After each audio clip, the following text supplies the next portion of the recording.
नमस्कार.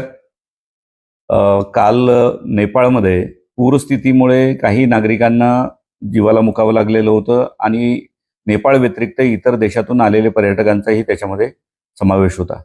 भारतामधून किंवा महाराष्ट्रामधून जे पर्यटक त्या ठिकाणी गेलेले आहेत त्यांच्याशी संपर्क करण्याचा प्रयत्न राज्य शासनाच्या वतीने करण्यात येत आहे.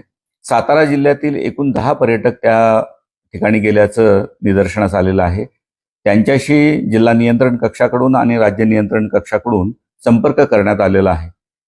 पोखरा शहरामध्ये हे सर्व पर्यटक सुरक्षित आहेत, हॉटेलमध्ये आहेत, त्यांना सध्या कुठलाही धोका नाही आहे आणि त्यांच्या पूर्व नियोजित कार्यक्रमाप्रमाणे ते 3 तारखेला परत येणं अपेक्षित आहे.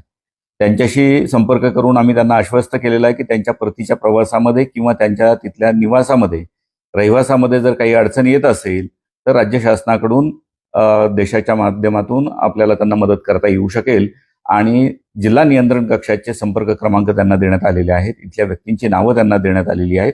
काहीही अडचण असल्यास नियंत्रण कक्षाशी संपर्क करण्याची विनंती त्यांना करण्यात आलेली आहे. श्रीमती चोरगे या त्यांच्यासोबत आहेत आणि त्यांच्यासोबत हे इतर 9 पर्यटक गेलेले आहेत.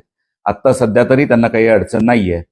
तर सातारा जिल्ह्यातील सर्व नागरिकांना विनंती आहे की आपल्या कुटुंबियापैकी, मित्रमंडळीपैकी इतर जर कोणी नेपाळमध्ये गेलेले असतील आणि त्यांना पुराचा सामना करावा लागत असेल किंवा इतर ठिकाणी जरी ते असतील तर त्यांची नावं सातारा जिल्हाधिकारी कार्यालयातील नियंत्रण कक्षाला कळवावीत, जेणेकरून राज्य नियंत्रण कक्षाच्या मार्फत त्यांना मदत देण्याची व्यवस्था करता येऊ शकेल.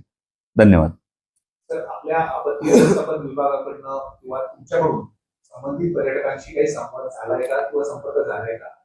जी चर्चा झाली त्याच्यामध्ये काय नेमकं त्यांच्याकडून सांगण्यात? श्रीमती चोरगे आणि इतर 9 पर्यटक महाबळेश्वरचे रहिवासी आहेत.